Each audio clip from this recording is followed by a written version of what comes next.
Welcome to the AV Experience. Tonight we're going to talk about our recommendation for $100,000 and a home theater. We're all You're going to have way a little more bit. seamless than I usually am doing that.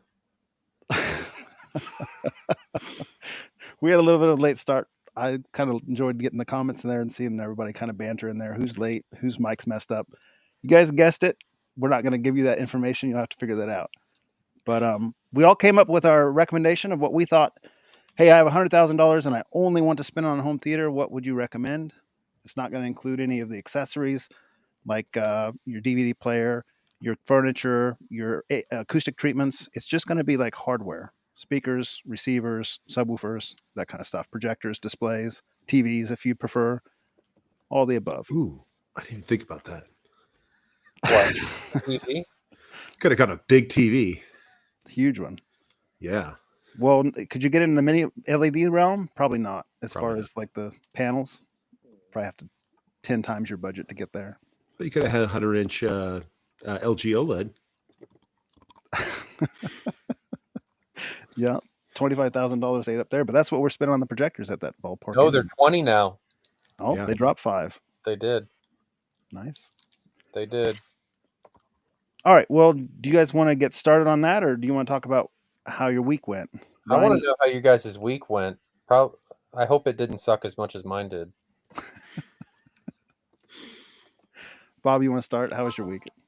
It was pretty good. I mean, just spent most of it catching up on stuff from having kids last week or home last week, and again, they had a day off on Friday for, I don't remember if it was a teacher training day or something, but they were back off again today. So nice short 4-day week after the 9 days of having them at home.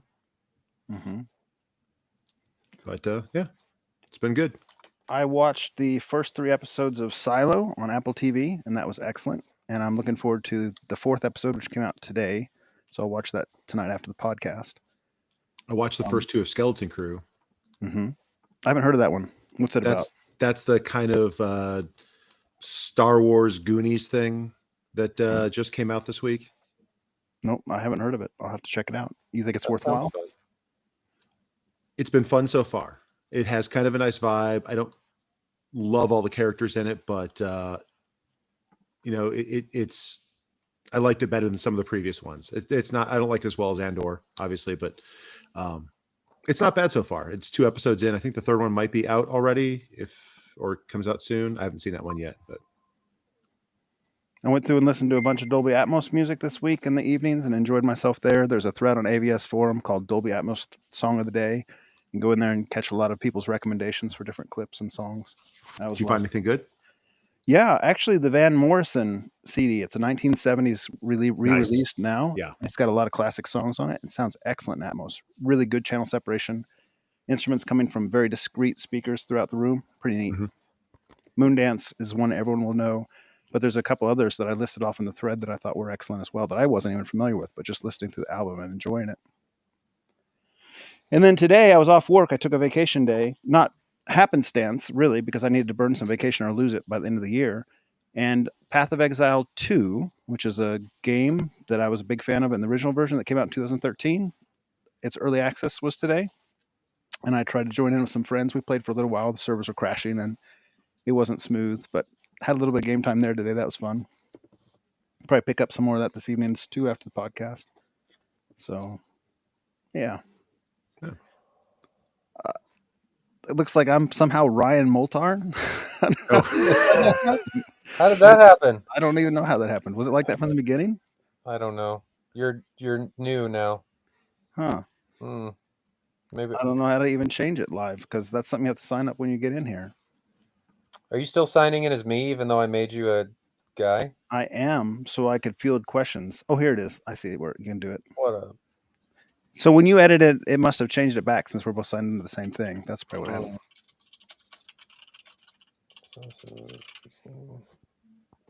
Thanks, Bruce. That's now fixed. Yep, now you're you.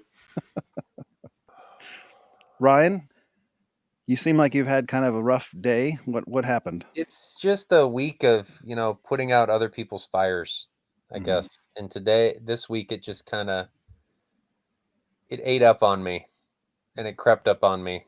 So hopefully this weekend is better. It's just been a lot of fixing things for other people, and it's been a exhausting week. Yeah, So it'll be fine. we all have those from time to time. We do. All right, so moving on to the topic of the evening, $100,000 home theater. I think I got mine. Yep. Do we want to do the same format we did with the 20,000 one and just kind of talk through like one element at a time? I think so. I probably forgot something very important, but I'm gonna. Oh, that's a problem. That's the wrong price. I'm like, how do I have so much money? And that would be why. You've been buying stuff at Red Racks again. Yeah, finding those black swans at the Salvation Army. That'll do it. That'll do it. So let's do that. So, Bob, what did you start with for your projector or TV? What did you decide? Projector, just to stick within budget, and kind of went in the area because I went to an AT screen this time and a little bit bigger. I'm at the Epson QL or QL 3000. Mm-hmm. So about double the brightness of the main kind of your standard projectors out there. They spec it at 6,000 lumens, but I think calibrated people were saying it's high fours.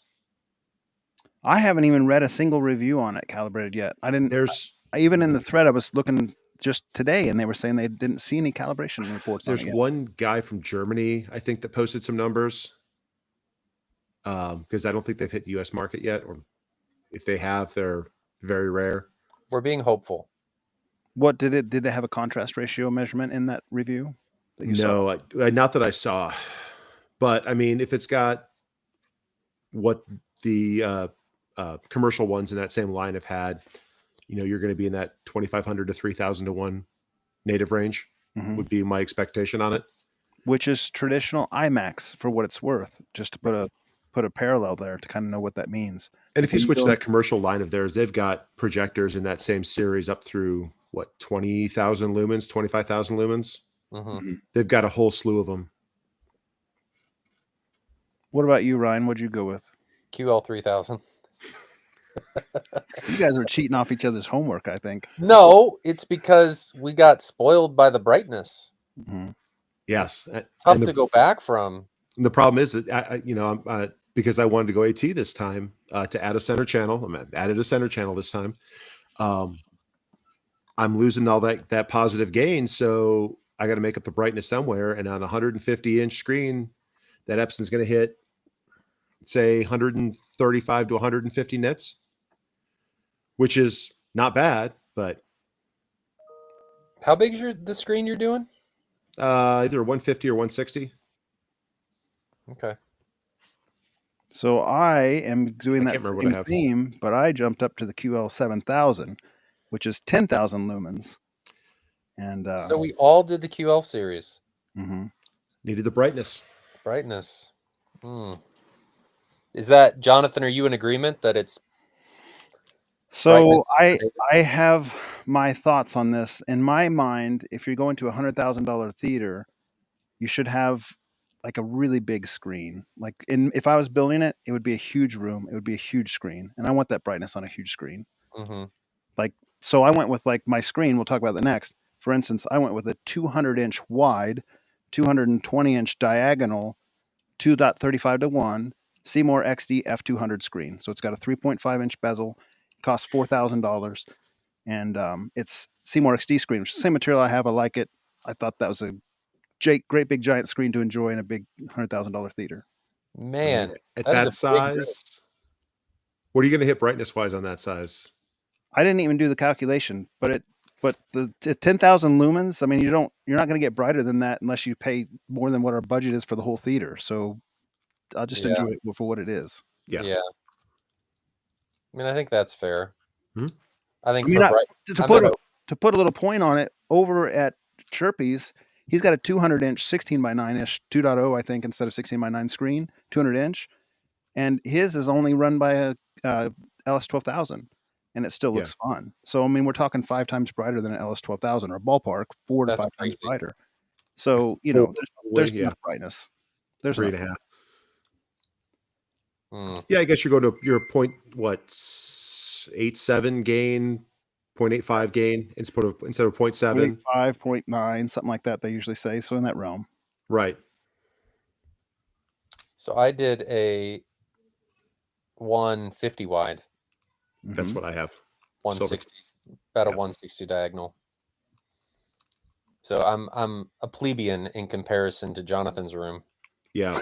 I didn't have the brightness to get that. I mean, there are trade-offs that could be had if you don't want certain things that can easily fit that projector in the budget. Jonathan's in an underground amphitheater, and I'm just in some shack. To his screen size. You got to have a big room to fit that. Oh, that is a huge. I mean, the screen's 20 feet wide. 17.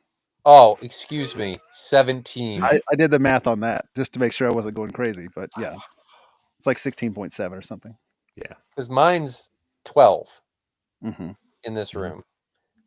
7. Good Lord, that is a huge screen. I'm just imagining it outside of mine. Like, that is enormous. Here's Jonathan, MLP's next county over. Okay, All right. well, we all picked QL. Interesting. Mm-hmm. Okay. I didn't include a lens in my calculation. I thought they'd be inconsequential because I would be cheap and buy it off eBay, probably. Right. Those lenses are a dime a dozen. They're what, a couple $100 on eBay? Right. Yeah. Yeah, like seriously, like $350 or something for one of the more common lenses. Because it's the same lens that they use in the commercial series, so they're all over the place. And they've been using that lens for a long time. Right. What about your processor? Do we have any deviation there? I do, but do you guys have the same thing? I deviated.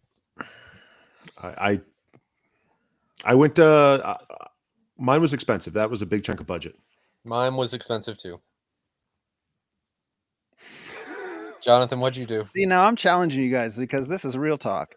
You guys went and spent money where it's inconsequential and you can't hear the difference. Like I have twice as bright as projector and I didn't spend the money where it doesn't matter. So I'm challenging you, calling you out. I wanted art and I wanted the PEQ capabilities. That's why I did it. So I did a fusion. So I have its amps and everything built into it. Storm Fusion. I did a Trinov Altitude 16. The Fusion line is different than the Storm 16 or 24 or 32. What is the Fusion? I'm not even familiar Fusion with is like an AVR. It's got the amps built into it. built in. Okay. So I didn't then have to spend on an amplifier. I could have. So if I wanted to save a little bit of money, which maybe I should have, I don't know. I could have done like a Core 16 and then bought some Buckeyes or something, but I just did the Fusion, throw it in there. I could probably, if I was doing this, while we're talking, I'm going to see if I can make that work. Because I'd like to do... No, there's no way I'm going to be able to make that work. That's not happening. So never mind. I'm going to stick with the Fusion. I can get to the QL 7000, but I've got to make some trade-off elsewhere, and I don't know if I want to get those. So I did a Trinov Altitude 16 because I'm building a double bass array again, and so I'm specifically going to have the setup for waveforming. So that's gives me just enough channels to cover everything with the outboard DAC if you want to do individually addressed subs. If you want to address the subs as columns instead of individuals, then you can get by without a breakout extra DAC to cover some additional channels. All works on the board. And then for amps, did a Buckeye 8-channel for surrounds and backs and heights. And then the Buckeye Purify 3-channel for the front 3 because it has a lower signal noise ratio. Do you feel like you needed the purifiers up front? Probably not, but the difference in cost between that and the other ones was not a lot. I mean, the speakers are all very sensitive, so it doesn't particularly matter that much. It's not a power thing.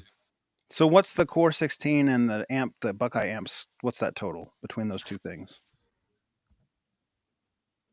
On my side, let's see. And how many channels are you driving? I am driving 11 channels. So you're doing like a 7.4? I'm doing a 7.84, yes. Okay. And Ryan, how many are you doing with your Fusion setup? How many channels? 14. What's 14? You doing a center high or something? Well, I included my subs. How many speakers? How many speakers? are you doing? I'm off in like left field right now. 11. Okay, so you're doing a 7.4 as well. Yes. So that the Trinov is, I think they're 18.5 on a quick web search. It's somewhere in that point. That's based kind of the price that I found online. The 8-channel Buckeye is 2250, and then the 3-channel Purify is 1450. I think if you drop down to the Hypex ones, it's what are they? They're right around 1,000, I think, for a 3-channel, so maybe a little less. Do you have like full prices? Are you guys I just do. shooting from the hip on this, like saying, "Oh, ballpark"? No, the prices on those are right. The Fusion- Trinov one, let me double check. Nah, we're going Jonathan pricing. The Fusion's $4. I have links for my prices. I'm not making my prices up. Yeah, it depends on what site you look at, because it's either 18.5 or 19.5. So I mean, I'm close one way or the other, and then the other ones I got at the Buckeye everything site. from Jonathan's backdoor market, so it's all it's all made up pricing on the spot. Whatever he feels like Oh paying. man, it's like opposite day here. I'll tell you that. I went with a Marantz AV10 and a Marantz AMP10 for the receiver and the amplifier. So that's 16. It's 15-channel processor and 16-channel amp. Right. It's a good match. It's overpriced in my opinion, because you don't have to spend that much to get the performance. That's like it's gone past audible. It's over engineered. Let's just say that way. But it also is like the best measuring amplifier and processor combo that's ever been created. Like ASR says it's like the highest scoring one, and it's 14,000 for the two components. So more than I personally would probably spend, but a good match, nice reputation, nice reliability. Right. No bugs, like a good solid setup for 14 grand. And on mine, if you want to give up waveforming and just go to based IRAC, you can swap out to the AV10, and there's your QL 7000. Mm-hmm. Quick shout out. Bless Knives was at, I think he was at the get together at my house. Yeah. If that's who I'm thinking it is. So welcome. Yeah. Thanks for joining us. I guess your brother dragged you in here kicking and screaming. So we went through the amplifiers. We went through the processors.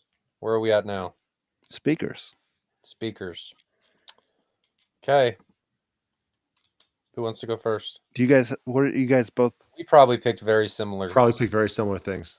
I'll go first. It's probably exactly what I picked. So since my last $20,000 one was a 4.2 setup, because I wanted to build in unlimited upgradability, I took the exact same speakers out of that 4.2.2. I shifted my fronts to my rears, bought one extra set of heights, and added 3 Pro 12s up front. So I've got 3 Ascendo 12 Pros up front. I've got 10s on sides and back, and the 10 wedges on heights. So you deviated. Your only deviation is you went 10 Pros, and 12 Pros. I just did 12s. I like the 12 Pros go significantly lower, so they'll have a little bit better integration with all the front energy. It's all right. I'm just a cheap bastard. And they've got a nicer driver in them. But yes, there's a significant savings if you go 12s instead of 12 Pros. So I did the 12. He did the 12 Pro. Everything else is exactly the same. What'd you do, Jonathan? I did 15 of the same speakers I have in here.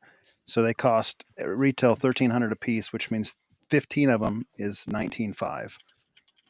Okay. Yeah. It's interesting that we all chose very similar speakers to what we have or are doing. Yeah. I guess we're all happy in the pathways that we're taking. Very much. Which so. I think is saying something. That if any of us went back and did it again, we would do the exact same thing we're doing right now. Yeah, Mm-hmm. I've often said if I move rooms, these speakers are coming with me, or I'm buying the same thing. Yep. I would agree. So, subwoofers. I did 2 Ascendo 18.2s and a 32 infrasonic. Can you do that in this budget? Mm-hmm. What are the? I thought the 32s were like 20 grand. They are. You okay? That's why he didn't use Pro the Pro Why didn't 12s use pros and stuff? because the Bob? Pros are a lot more expensive. I did the same thing as last time again. I took those 2 subs that were already there and I added 6 more of them. So it's I'm gonna start calling you Scott Newby. well, the whole goal last time was to get to this configuration, but I couldn't afford to get to this configuration with the $20,000 budget. So I got partway there and then could continue to add more. So it's the same thing. It's the GSG knockdown sealed subs. I spent the extra money to go to Baltic Birch this time because it was in the budget. Not because you specifically need to, but if you're going to move them around and you're going to mount them at different heights, it's less likely to chip out or break. Mm-hmm. And then drivers, there's a little bit more flexibility on drivers.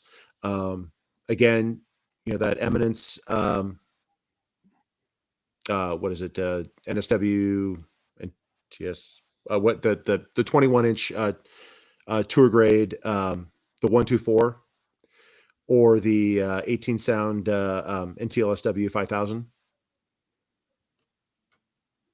I've got 4 different drivers I kind of want to order right now and test them out, see which one I like best. Maybe 5. Ryan's calling me out. So I went with 8. I mean, this is kind of like the last one, but just upscaled as well, like Bob said. I went with 8 Dayton Audio Kraken 21s. Mhm. And I went with 4 Behringer NX6000Ds, so 1 channel per sub, just like last time. And then the boxes are the GSG Audio BTS dual sealed 21s. So there's 4 enclosures, double 21s in each one. You can do that a variety of ways. You can put the 4 behind the screen. You can put the 4 in the different corners. You can have 2 forward, 2 back. Like, you have a lot of options that way. And I really think, because I'll have the tactile on the chairs and stuff and the near field as well, I really think 21s, especially these are high excursion. I double checked on this since last podcast, Ryan. It's 44 millimeter excursion on that Kraken 21. So they're a high excursion driver, meant for, they have the big rubber surround. They're not the accordion surround. They're meant for low ULF pre-production. Sealed enclosures, that'll be a lot of fun. And where I was going with that is it's going to be enough output for almost anyone with 8 of those things in a room. Okay, what's next? Do you guys have anything else in your? Hold on. Chat's calling me out, and I think chat's calling me out for good reason because Excel did not add things up correctly. So we're scaling things back to the LS 12,000. We're going to use the Optima. That's all we got budget for. No! I missed the mark on mine by $29. So No. Yeah, we had to scale things back a little bit, unfortunately, because I'm looking at the Excel spreadsheet and I'm like, man, I did make it. And then I noticed that my surrounds are, where there's 4 of them, are calculated as 1. And I wasn't actively trying to cheat, so I'm calling myself out. But it is a calculator. It's just didn't user error. Funny. Error lies between seat and keyboard. So that's me. I am going to share. Jonathan's is all color coded. So can you see my screen? I can't see the chat now, but no, I think you needed to delete it and then we can see it. Well, I don't know if we can see it or not. That's why I'm asking. No, we can see it. Okay. So we talked about those. It's going to be the same exact setup, except for I did it for 8 chairs this time. So we got 8 near fields and 8 UM1822 at $300 a pop. 4 amps again. So you got 4 amps for your far field, 4 amps for your near field on those Behringer NX6000. Knockdown cabinets from Parts Express for $250 a piece. And then we're doing 8 butt kicker advance. So 200 a piece, 1600. We're just doing 1 amplifier because that will give them each well over 300 watts a pop. You'll have to actually limit the amp so you don't exceed the butt kicker rating with just a single amp. So there's just 1 there, and then a mini DSP and a U mic. And as I sent this to a couple of the guys in Kansas City and said, is there anything you'd change? And somebody said, well, what about a JTR theater, just out of curiosity? So I did an option 2 with the JTR theater because I like JTR. People like it. To get JTR, here's how I would do that one. I'd have to drop the projector to a QL3000 because the numbers don't work otherwise. I'd get the same screen. I'd power them all by a Denon A1H, and before anyone gets up in arms, that's also a very high rated receiver on AVR, on ASR. It has 150 watts per channel, which is more than enough for these speakers that are like high 90s sensitivity. Like you'll absolutely hit reference with just 150 watts per channel. So the bed layer is 212 RT JTRs. Those are the big towers with two 12-inch drivers. They go to 35 hertz. They're port tuned at 35 hertz. And I heard a set of those. Actually, I think they were 215s at one of the Exponus events where there were 7 bed layer 215 RTs. And that was really an amazing experience to have full range channels in every position. And then for the speakers, the 212 HDR is the exact same driver or the same speaker as the 212 RT, except for it's not in the tower form. It's just in like a almost like a bookshelf form or something. It's still an MTM, but it's just doesn't have the tower size, and they're not ported as low. And that one's almost the same price, but those you do is on the ceiling. And then for subwoofers for JTR, just get 4 JTR 4000 ULF. You come up to that $100,000 price tag right on the button, and that'd be a nice setup too. I don't think, because of all the tactile stuff that I've added here, and frankly, because I think, well, my preference would definitely be for this section up here than the JTR section down here, and still save $15,000 up here, plus have a projector twice as bright and whatnot. But I think both these would be a lot of fun options, and you're closed in under 100,000 on both. So MW's calling you out on what about labor costs, tool hire, cleanup, paint, glue, terminals, all that stuff. That's not part of it. I'm doing it myself. Yeah. I'm paying myself in that case. What are you saying? All MW? of this fell off the truck, MW. Okay. All right. Well, even if you want to go that way, I still have $15,000. There's plenty of budget to build that stuff. You're still fine.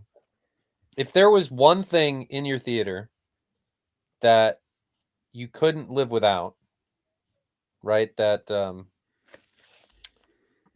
like you had to have, what would it be? Are you saying that question like out of this category of stuff? No, I'm just saying in general, like regardless of budget, let's say, what thing would you not compromise on at all? Must have, if you had to do it again, unflinching, uncompromising, what would it be? So this is going to be kind of a silly answer. People are going to mock it, but I wouldn't. I've said this many times. You need to start with a measuring mic and you need to learn it. That's how you're going to make everything else sound good. So I would look for an Omni mic. I was going to try to put that in there, but they're still not selling them. So I just have that REW with U mic. That's essential. Like I'm starting there, and then the rest of the way you can go. Now, a more realistic answer, as far as like once you already kind of know what you're doing, and assuming you have that, I really like the near field subs. I wouldn't get rid of those at all. Period. Like I've tried going without them, and I can't do it. I don't want to do it. The one thing that I have right now that I would not live without might actually be my HT Fury Vroom, because I don't have HDMI issues ever since I added that in. I feel like that was a dig at me. I'm just looking at everything that I've got right now. It's the one thing that I don't want to get rid of.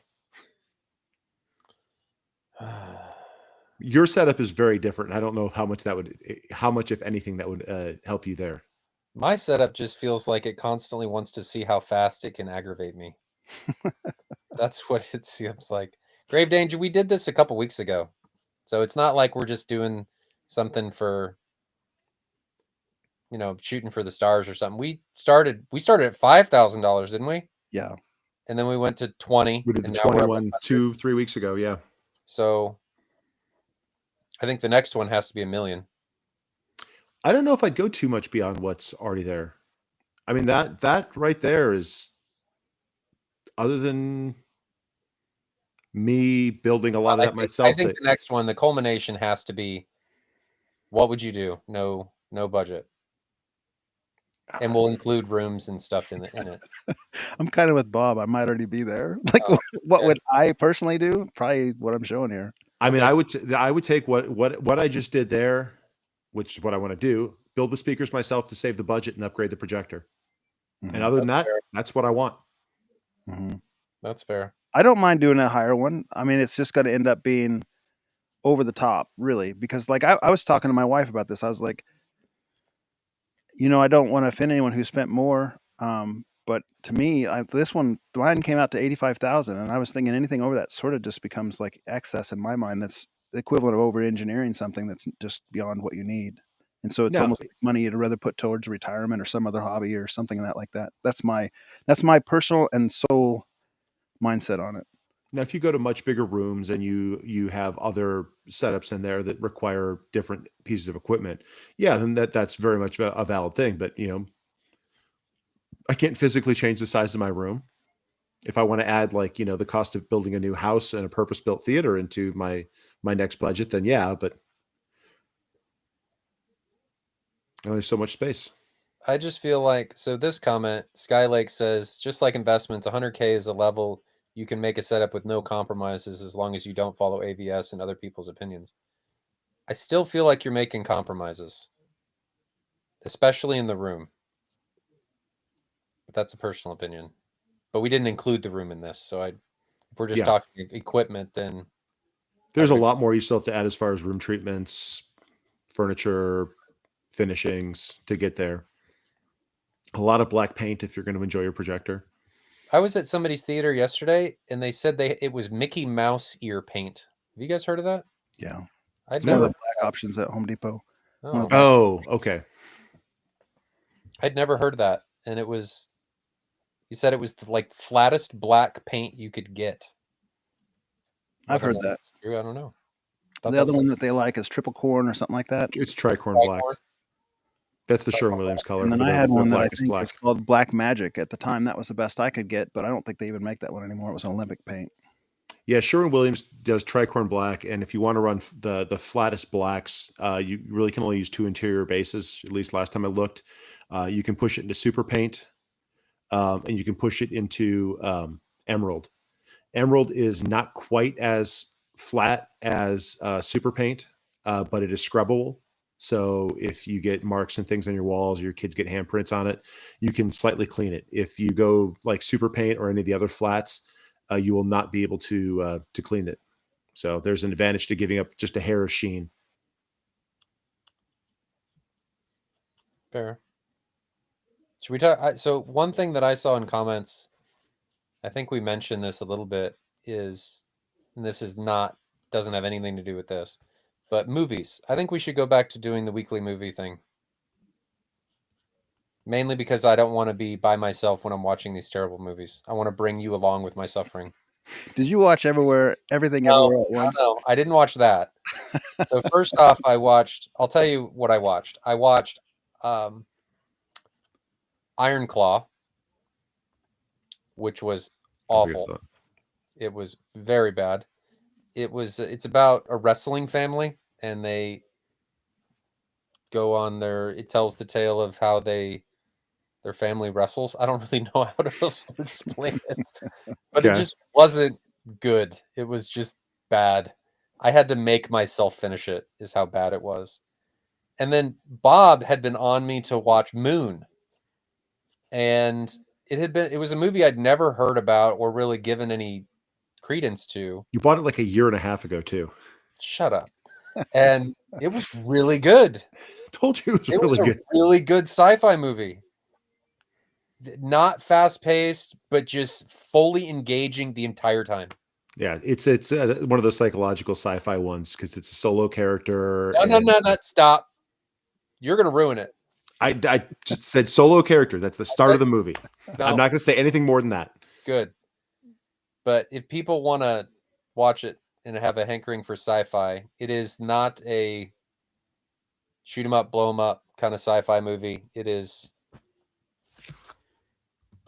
worth a watch. It was very good. Came out in 2009, 2008, I think, something like that. Out. Jonathan, I heard, watched Godzilla over the weekend. No, I sure didn't. Kind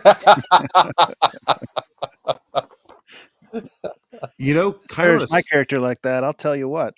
Kind of on a similar vibe to that one. Did you see Spaceman? No. Spaceman, no. It's an Adam Sandler movie where he's a cosmonaut in like a solo mission, and it's not a funny. No, it's not. So it's not like some goofball thing like what was the one where Billy Madison? It wasn't Billy Madison. It was the other Man? one where the guy went to Mars or something, and it's Rocket Man. No, it was not like Rocket Man. Oh man, that movie was great.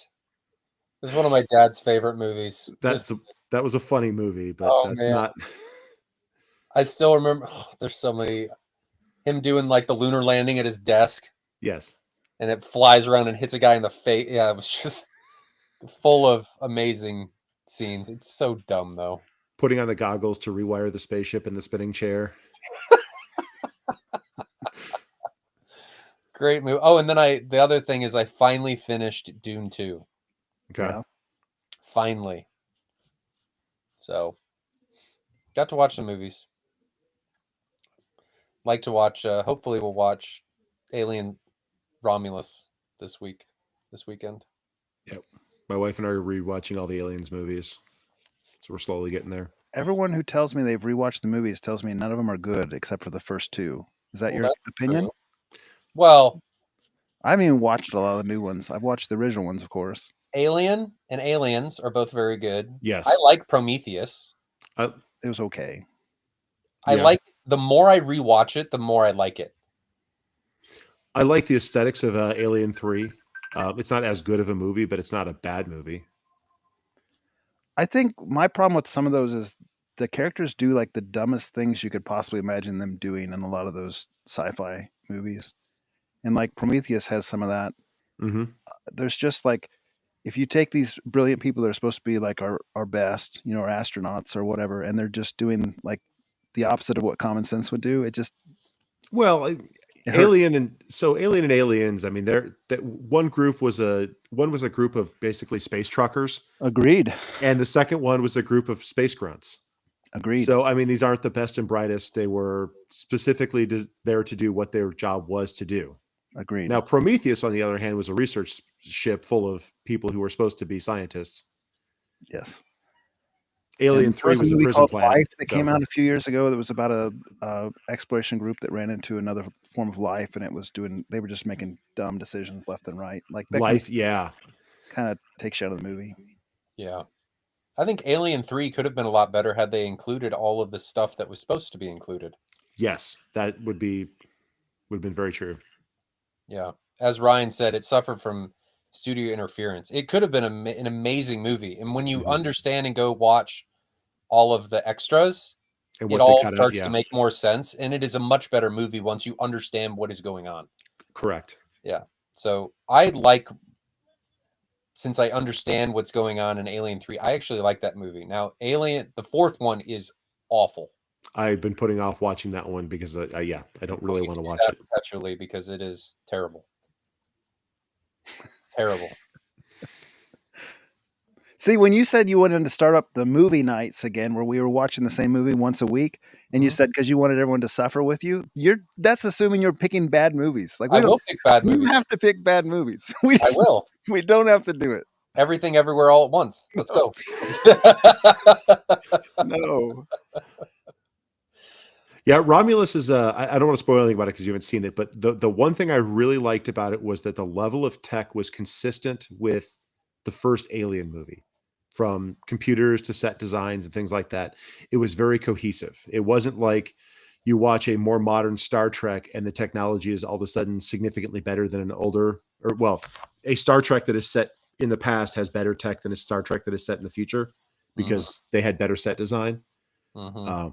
That part was really cool about it. The plot, I didn't love it. Well, so Paul asked a question. Thanks for the super chat, Paul. Much appreciated. Always appreciated. Never expected. He asked, what are your thoughts on starting with a larger 16:9 screen than needed and masking to allow for a wider 2:4 screen? I don't think that's a problem at all. That's what I did. So it is I just screened the wall and then I masked to cover whatever I don't want to use. And it greatly simplified front wall construction because the screen is the wall. And you don't have to worry about how am I going to treat this? What am I going to do over here when this isn't going to be covered by a screen? It is the wall. And then anything that I don't want to use, I just use acoustically transparent masking and then do whatever I need to behind it. So And I it would allows- encourage that. That's the direction I would go. Especially if your speakers are behind your screen, because it allows you to get better separation. You're not tucking them all so close together. Mm-hmm. Jonathan, what are your thoughts? I know you're a Yeah, I mean the limit 2.35 there, guy. if you have ceiling heights, that's kind of normal, right? Because you can't. I mean, you physically can't in my room do a real tall 16 by 9, but I can do a much larger 235 to 1. How tall is your ceiling though? What is it? 87 inches, I think. Which 150-inch widescreen, 16 I by 9. I don't like having the screen all the way to the ground, and I respect anyone whose opinion is otherwise than mine. But I don't like having my feet in the screen. So if I recline, I want my feet out of the picture, which means it has to be up off the ground, which means I can't have a big 16 by 9. That's a personal opinion, and you're wrong. Sure. I think I can get up to a 160-inch wide with keeping it a foot off the ground. If I tear out the soffit that the screen I don't use is in. Is that what you're going to do? Are you Yes. going to take this approach? Yeah. I like. I don't know if I'm going to go 160 wide. I'm either going to go 150 or 160 wide. It's a good question. If it works for what you're trying to do, it's not wrong. I mean, it's not wrong because it works for what he wants to do, not that he's not wrong. Sure. You are wrong, Jonathan. So no, I want to point something out in partial jest. So we've had this conversation before where you're like, I'm not bothered by people's feet in the screen. Like, it doesn't bother me at all. I made that QB 1000 versus LS 12,000 video. There's a whole lot of comments like, whose feet is in the screen? So there's more people like me, at least in the wild. Just blame Ryan every time. Just blame Ryan. It was all of us. I know, but just blame me. It's easier. It's easier. So, random thing that I want to talk about. Have you guys seen the posts about Disney dropping Atmos? I have. I didn't dig into it. In Turkey and Australia. And I wonder why. Did you get any reasoning why? No, I tried to find it. The assumption, right? Say that, Jonathan. I would assume it's licensing cost. It could be licensing costs in the markets. It could be why was there. It could be some issues with their dubbing process, not wanting to go through remixing stuff for certain regions with low volumes. But I mean, Australia is going to use the same. That's the thing with Australia is a weird one because they're still going to be using predominantly English tracks, I would assume, unless they remix them with different accents. You say you laugh, but I mean, have you seen Mad Max? No, they did that. If you watch the original undubbed Mad Max, there's a very thick accent in there. Oh, I didn't know that. Yeah, I wonder why they're doing that, and if it's going to go any further than where it's gone so far. I certainly hope not, because they keep pushing all the Hulu stuff onto Disney Plus. Well, one, to try to get you commercials, but two, it's all in 5.1. Yeah, I don't know why. Disney just seems to continue to shoot themselves in the foot. I'm not sure what they're doing. Jonathan, here's a question for you. Finster asks, why does Jonathan have 4 drivers on the floor? He bought 3 more. What's the 4th? And how's the enclosure coming along for There's 4 on the floor. You guys are watching my lack of progress. Yeah. Well, I had a Playdate Align to make the boxes with a friend, and that fell through. And since then, I've ordered a saw, and it hasn't come yet. I'm going to do it this month. So they're just waiting for me to. What did you order? Bob, don't kill me. I bought a little You bought what? Like a portable job site saw. You're not going to try to break down the sheet goods on No, that, I'll have them cut to smaller pieces that I can cut. One day, Jonathan's just going to appear, and he's going to have a stub. Just a nub. Like, this month. I told you so. Should have just thrown them in the back of your pickup truck and just driven them over here. I'm surprised at this point that they haven't been eaten by the dog or stepped on by a child, but that's probably right. They probably have been stepped on by a child. They won't even work when I try. They were probably stepping stones for one of them. I'm to be real. Don't touch the floor. The floor is lava. They're jumping from sub to sub. Oh, Put them on so we get higher jumps. Like portable trampolines. Yeah. Just got to power them. Put a little 5 hertz sine wave, and I need to test them. You're right. Yeah. The other thing is, I still wanted to, and I might do it when I get that table saw. Since they won't fit in these boxes, I'd like to do A/B to compare the version 2 and the version 1, and so I just got to build a box for that, and that won't, just like a little happenstance box just to test it real quick. You're going to build the same size box, or you're going to build the size box equivalents to the other I'll driver? probably just build whatever I have wood on hand for that, just to have something like maybe 22 inches cubed. By Just the to have time kind of a Jonathan stainless is steel done side with box. this test, Parts Express is going to have moved on to the next version of the subdriver. There's a lot of people interested in that still. Like, it's on my little channel. That's one of the most popular videos I have, as far as just the original saying they're side by side and just doing a little quick look over, like not even doing anything. It had most views of most of my stuff. So there's a lot of interest there. Need some We'll get on it. motivation. Instead of playing Path of Exile 2 today, I should have been working on that. No. Yes. I don't know. You just schedule a get together at your house and you'll get it done. That's true. That's what always happens. That's what always happens. So Randy McMinn, if you guys see any other questions come in, I'm going to start chat. Yes, have you guys had good experience with mini DSP 2x4 HD firmware? Took forever for me. So he's not asking about the mini DSP, but the firmware update process. Have you guys had good luck with that? I've never done it. I've had no problems with mine. I mean, I don't remember anything being long. The only big upgrade I've had to do was when it went from the old screens to the new, like the new cosmetic look, maybe a year or two ago. And even that didn't take that long, I don't think. I think maybe another has one, a bad USB cable or something that's throwing errors and you wouldn't necessarily know it. Maybe. And don't underestimate that, because equipment, especially this more boutique stuff, it can be kind of temperamental with USB devices. I mean, think about all the JVC stuff. Have you guys heard about that? JVC firmware updates, and sometimes they don't like certain flash drives. I've heard all these horror stories about JVC firmware updates and about. I know because I've experienced this. And about the Rui Pro cable and all that stuff. And I'm still using the Rui Pro cable, and I've not had any issues. Oh, I wasn't talking about that. I'm simply saying that they don't like it, and sometimes they just won't take the update. They'll just I had to wait. If you use too big of ones, they don't work. And if they're kind of like the more modern stuff, so I just always have an old like 32 gig flash drive that I use for everything. It might even be a 16. 32 gig now old. Is that how old I am now? I mean, I was looking for a flash drive to install Windows this week, and my wife had a 4-pack of 128 gig flash drives that she just picked up for like $20 at Amazon. Wow. And I'm just like, okay, sure, I'll just use these. Wow.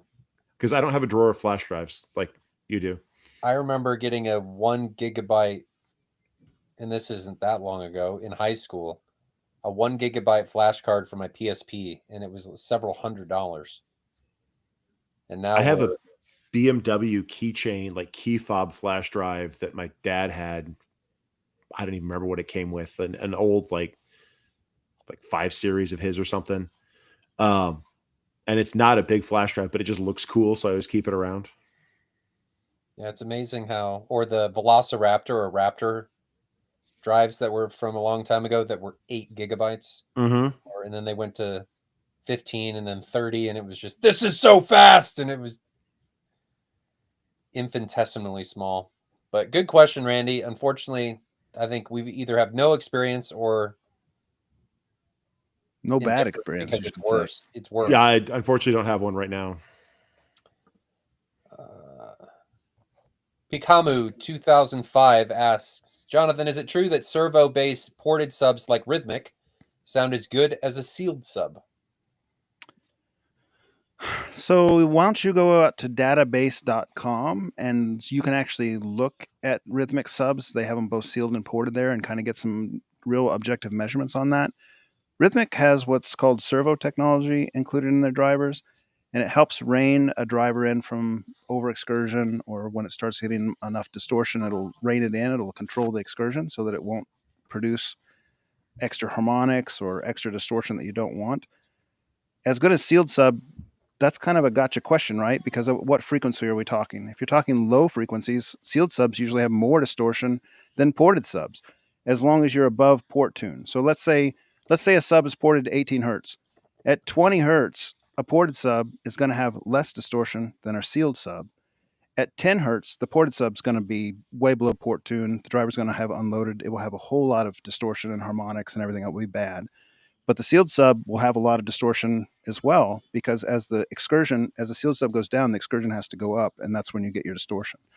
If you're talking real high frequencies like 80 hertz or 100 hertz or something with the subs, you probably, I don't even know off the top of my head. You have to go to database to compare, but they do have those comparisons there.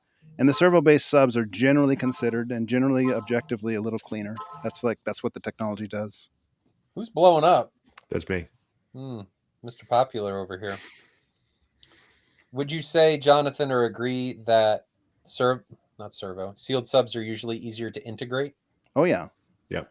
So I think that's something that you guys should consider, that if you're buying new subs, it's not something that should be overlooked. They can be easier to integrate, and they can be easier to integrate with other subs. You can still have some phasing or group delay issues between them, but it is much easier to integrate one version of a sealed sub with another version of a sealed sub. Whereas if you try and do that with ported, you're asking for a bad time. Yeah, I Right. want to make this very clear that when I'm saying that, I'm talking about, and what came to mind was mixing and matching subs. Like you have different manufacturers, you have different subs, different sizes, all that kind of stuff.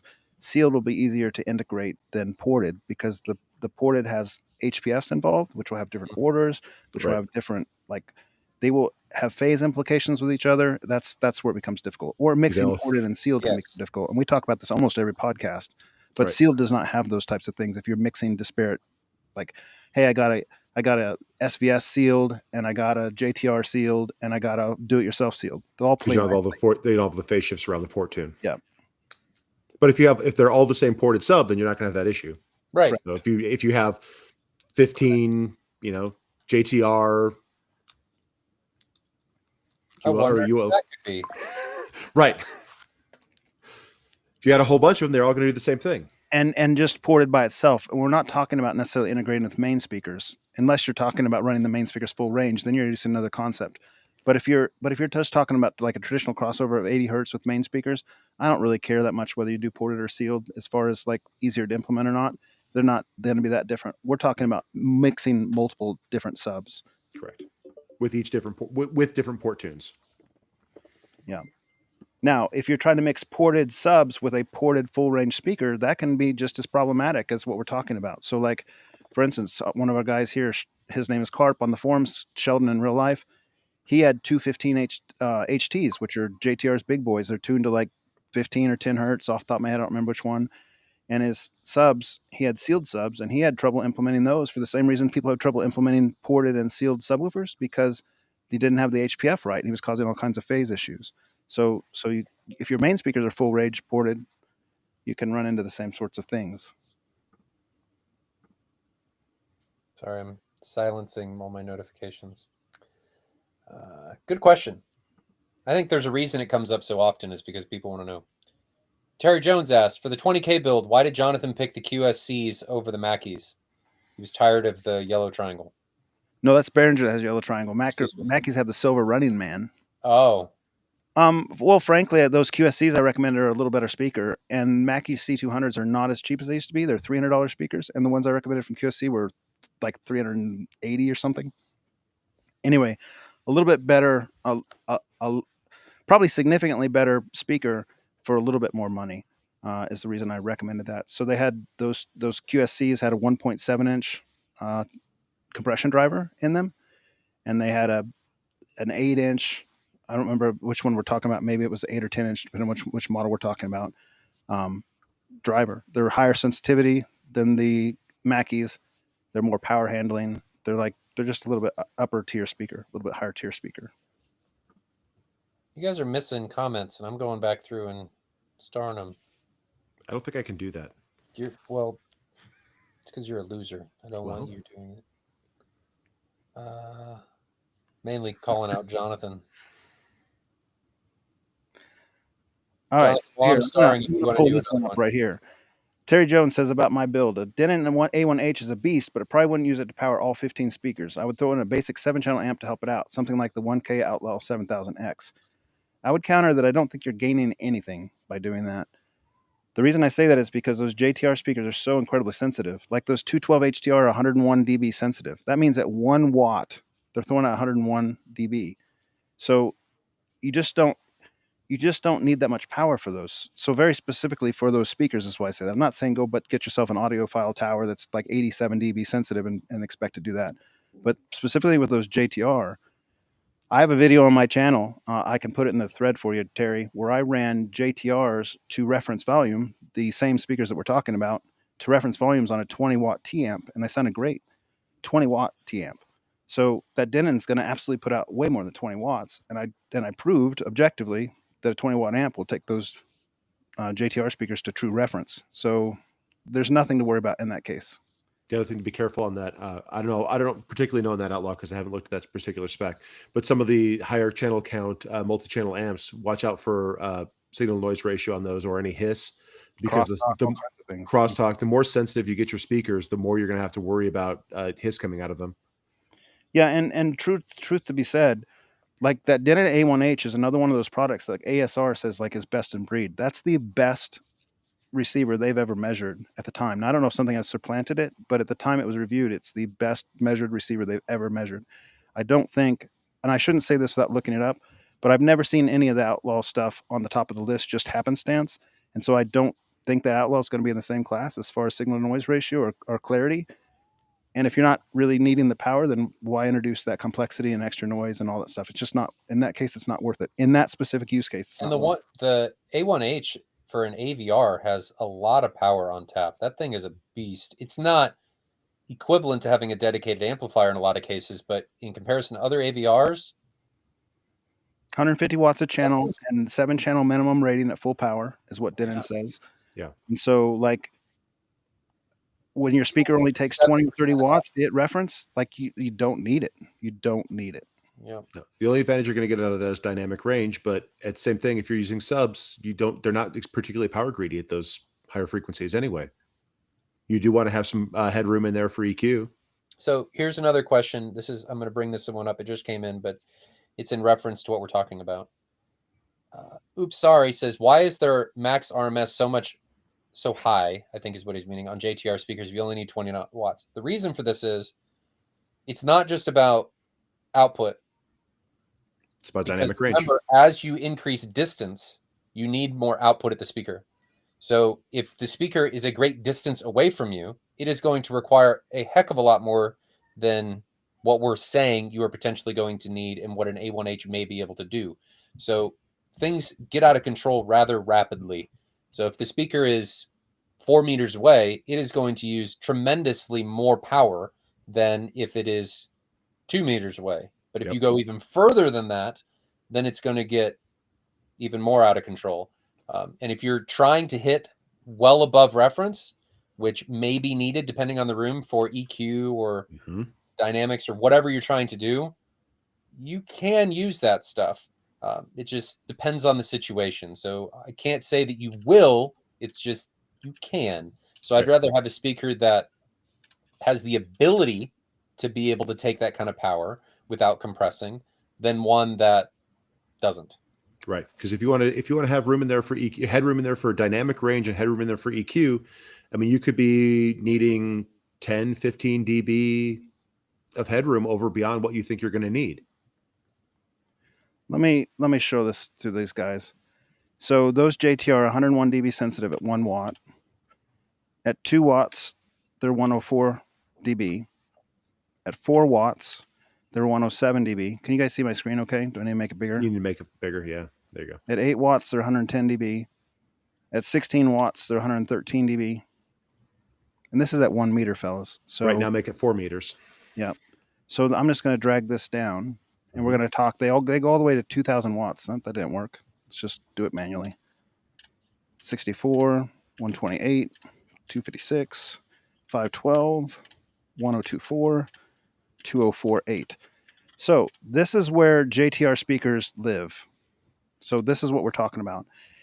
Let's say that Denon A1H can put out 100 watts a channel times all channels. And that might even be high. It would be that high. Gain or acoustic treatments or anything. This is anechoic. That's putting that speaker at 128 watts, 64 watts, 128 in that range. It's putting it between 119 and 122.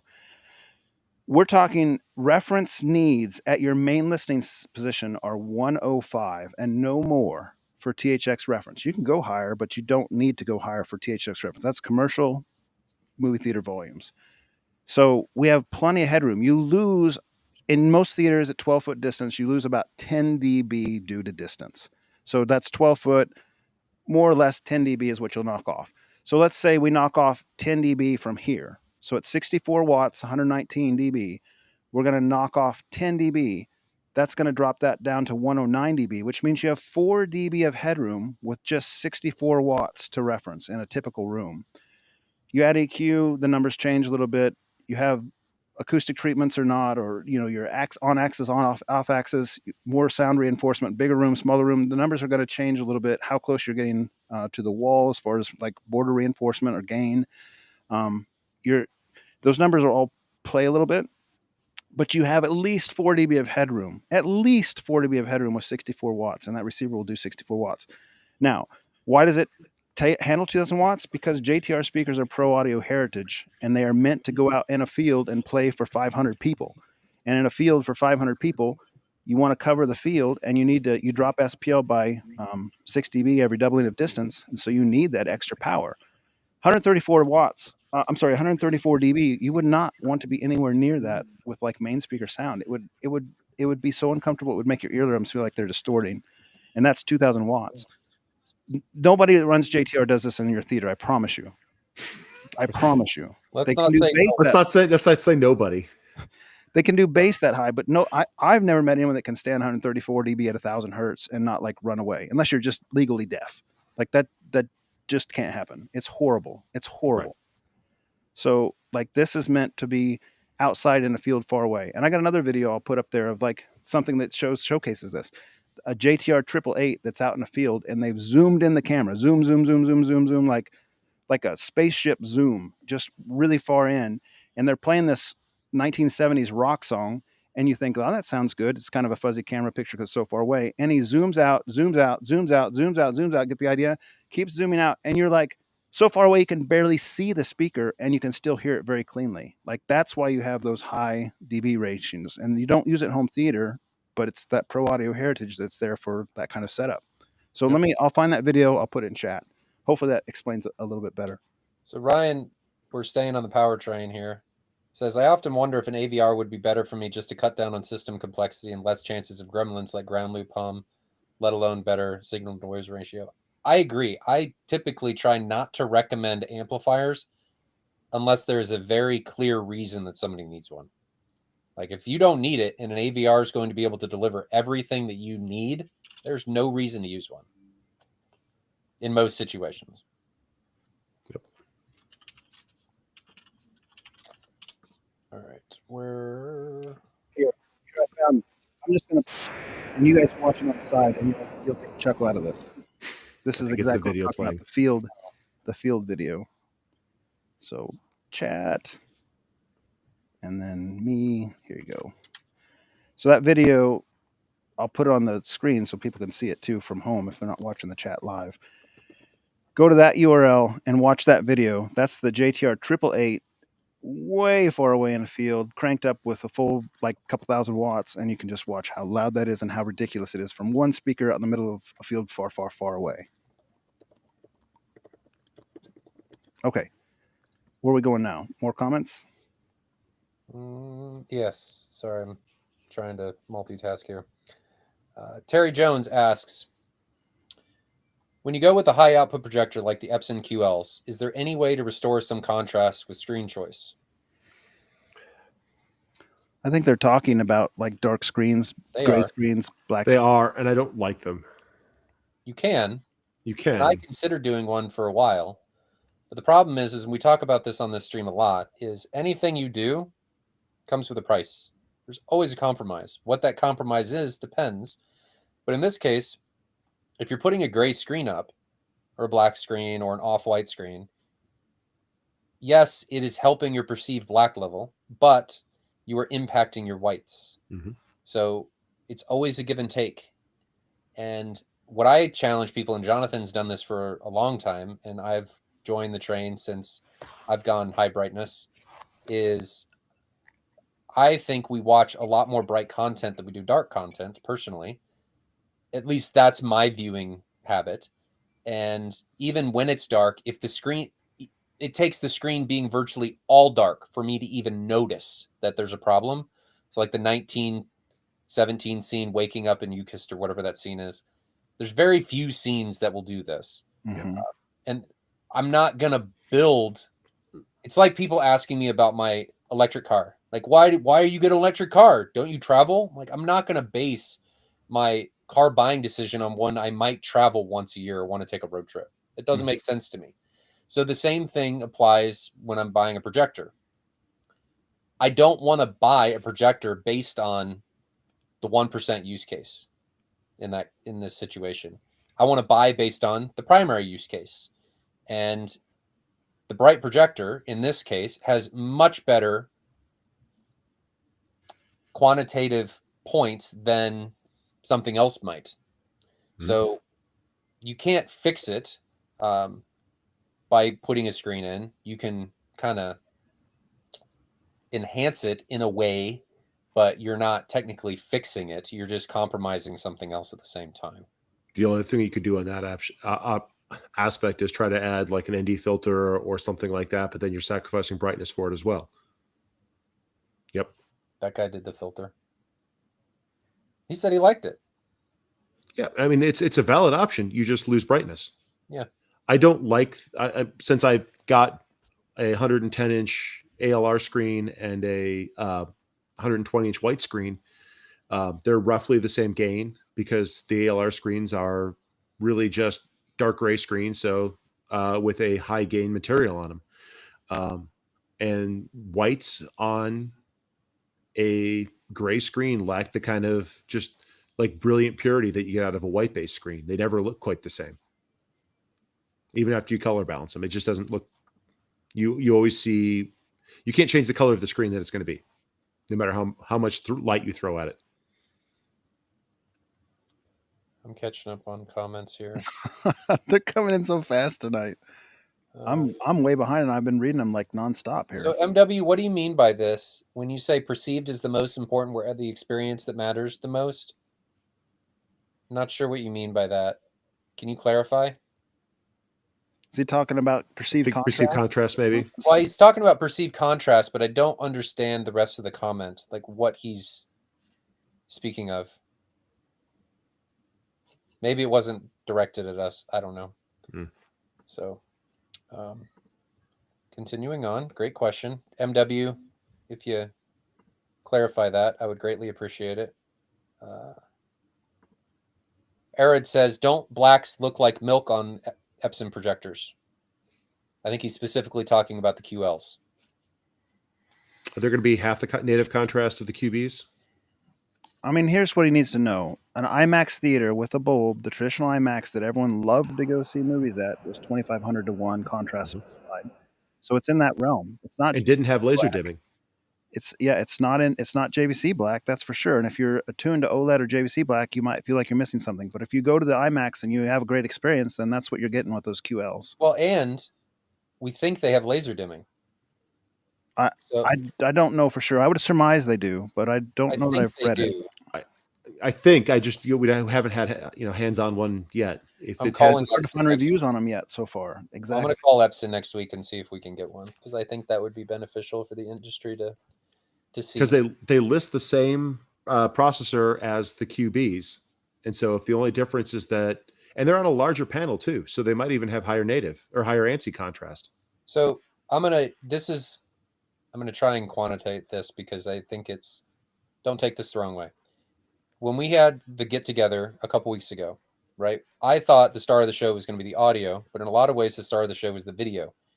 And the Christie has a native contrast of 6,000 to 1. So it is not a native contrast monster. But even in the dark scenes, like Sheldon, I know we talked about this last week, but Carp said on the Godzilla scene, which is a dark scene, but it has so many bright highlights that it's not.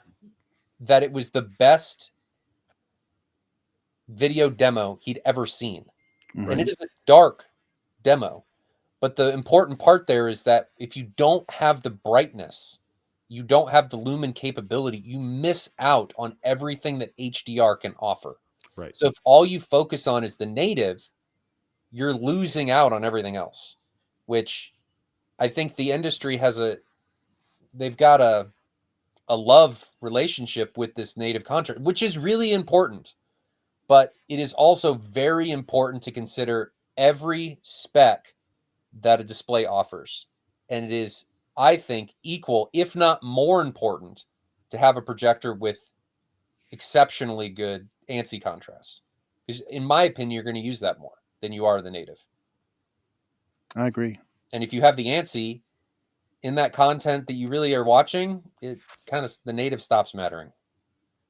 When you watch that Godzilla scene, because there's so many bright spectral highlights between the neons on the building, between the neons on the weapons, between the breath weapons and all the other attacks, the brights matter so much more in that scene than the actual darks. It's not like the 1917 scene where everything is black. And then it's just the limit of how good the black floor gets on your projector. Because there is very little light at the start of that scene until you reach the top of the stairs and the phosphor start to hit. Then once you go outside, the bright spectral highlights on the bright projectors really wow. Mm-hmm. But the thing that I point with that, even with that scene, and I can think about how bad it looks going up, because on the Christie, it doesn't look great when you're going up the stairs. Not till you're at the top of the stairs. As soon as they go outside, I stop caring. It doesn't matter because I'm like, oh my God, that looks amazing. And I have immediately forgotten what walking up the stairs looks like. People have got to remember that we as humans are really dumb. We are not nearly as smart as we think we are, and our memories, in most cases, at least in mine, is awful.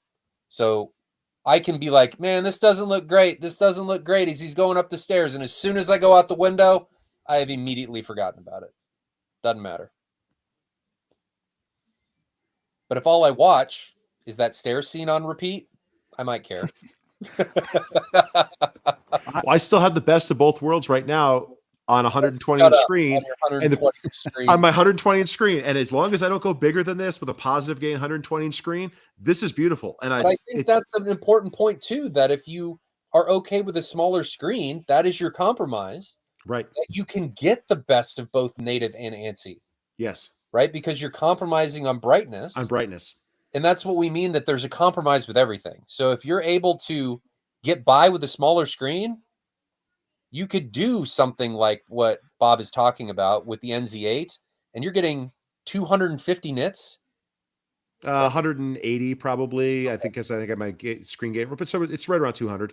But so 200 nits on 120 with exceptional native contrast, exceptional ANSI contrast. 200 nits. I mean, that's really good. Yeah, that's really good. But you lose out on the bigger screen. That's the compromise. So you got to figure out what you're trying to get and what you're willing to give up. Yeah. I question how accurate the credentials of Dr. Meter are. He might need to go back for a few refresher courses.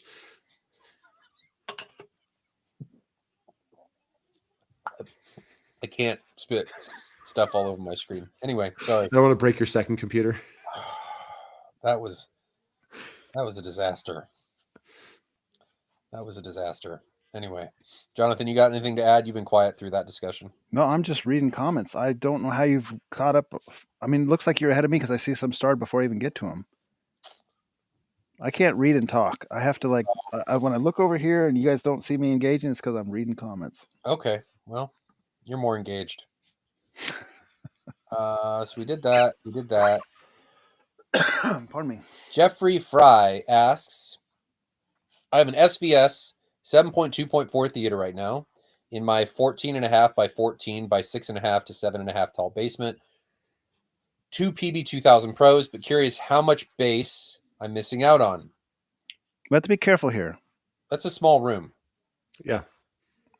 And if he's got good boundary gain and he's in a good position, you might be surprised. Mm-hmm. Sometimes. I would measure that. I would too. You are potentially missing out on just a crap ton, but you might not be missing out on much at all because it just depends on if you happen to be in a mode where you're getting a natural bass boost, like at your listening position. Mm-hmm. And if you're getting a lot of boundary gain, something comes to mind. One of the guys in the chat here, Ryan Kramer, Chirpy on the forums, in his room at his old theater, he had a single SVS 12. And nobody could believe how much bass he had in that room from that 12, just because of the location. It was in some sort of little alcove behind the screen. It made a ridiculous amount of bass. Like you would think if you were in there, it was a couple 18s or more, and it was just a single 12. So that always sticks out in my mind. And then another example, a guy here in Kansas City named Scrappy Doo. He has 818s in his home theater room. I have 818s in my home theater room. I have to boost at 20 hertz by 9 dB. He had to cut at 20 hertz by like 12 dB in his room to be flat. So just the rooms equated to that difference. And we have the same subs. And he got basically 20 plus dB of free at 20 hertz. So I've I got think like the a 12 important dB. factor there is that we need to stop listening to Jonathan because he has no idea what he's doing. It's room setup. I mean, where I've got my sub sitting in the room right now, because the length of the room and the geometry of it, I've got a massive room gain from like 25, 27 hertz down to like 13. And I get a ton of output like that. But if I move those subs, I lose all of that. And I hit a massive wall like once I lose that room gain. So in Scrappy Doo's case, with his 818s, he had them all corner loaded in a very small room against concrete wall on 3 sides. Oh. And in my room, my subs up here on the front, there's a false wall behind it that goes about 12 foot beyond. So I'm not getting any boundary gain. That's like, I'm basically with those subs and with these subs, I'm basically in the 1/3 points in the room, which by mathematically is like the least efficient place to put subs and get power. Why do we listen to you? It also means that you don't have any extra room modes and nulls. Like it's a good place to put it, but you lose power. Like you lose output. So there's the difference. So we can't just tell you your answer, Jeffrey, based on your sub. It's a big encompassing question with a lot of factors. So but as far as just raw output to raw output, those PB2000s are toys compared to some of the stuff that we. So he looks like he's been measuring. He says I can get about 105 dB at 16 plus hertz, which is not bad at all. No, I mean, more is expensive. If you're happy with what you have, then you're don't go listen to someone's theater who has a lot more, because the worst thing that can happen is you'll like it. I think we've all encountered that. Yeah, you're happy until you're not. Yeah. If you're happy, stick with it. If you're happy, enjoy it and be happy. I mean, the best theater that you have is the one that you enjoy spending time in. Yeah. And you need to decide, is it worth continuing to chase the rabbit? And the other thing to consider is if you think if it's loud enough for you, but you want more feel, you can always play around with tactile transducers. There's a whole world to play around with that. Agreed. Great question. I like those. I like those questions. Still going. Let's see. So Jeffrey, same guy, new question, is saying, my family is road tripping to Florida from Colorado to visit family over the holidays, returning back to Colorado through Kansas mid-January. Would any of you and your theaters be open to a short demo on your drive back? No. Yes. Yes. Absolutely. I had somebody in today. New guy that's getting into the space. Walt, if you're listening, it was a pleasure to meet you today. It's always great to meet new people. I really enjoy it. I think that's what is so great about this space, AV in general, is that it's meant to be shared. I get way more enjoyment out of engaging and doing things with other people than I do sitting here by myself. Sure, I'll enjoy it sitting by myself, but doing it with somebody else and sharing that enjoyment is where all the fun is. So I think all of us would share our spaces. Absolutely. Unless you're a stalker, and then we don't want to share a space. Well, I still might, but I might be on my drive. I have not run into anyone like that in all these years. I mean, I've been showing my theater for 15 years at this point, and I've never run into that situation. No, we're always open. So I would encourage you to shoot me an email, web@hometheatersavants.com, and we can orchestrate that.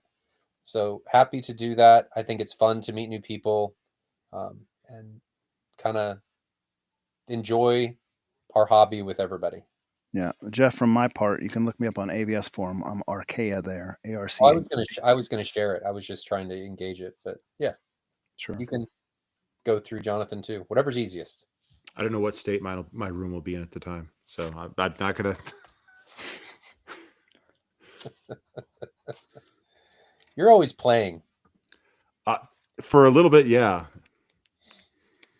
Adam asks, any thoughts on Theory or Pro Audio? Have you guys had experience with either of those brands? No, I have not. Pro have. Audio is a brand instead of just a type? It is a brand. Yeah. Theory and Pro Audio are the same company. They're made by the same company. I don't know if that's a good choice or not as far as marketing, because you would encompass all the good and the bad. Maybe Theory's not. Maybe they're not the same company. Am I high? It's Pro Audio. Yeah, they are. Technology? They're owned by the same company. Okay. I'm on the same page. So in-wall. they take a very pro audio approach to pro audio, because that's what they do. They're very compression drivers, high efficiency. They're great speakers. They're I've like never a heard them. pro audio speaker for residential. They're really good. I've heard them multiple times. They're good speakers. So if you want to go that way, I don't think it would be a bad way to go. Theory also makes some kick-ass sound bars. Oh, those are the people who make the giant sound bar? Uh-huh. Okay. Uh-huh. Then Yeah. I know which one that is. Yeah. They make some good stuff. Yeah. I know some of the guys at those companies, and they know what they're doing. They are very objective, and they walk the walk. They're not just talking the talk. They walk it too. So don't think anything badly about going that direction.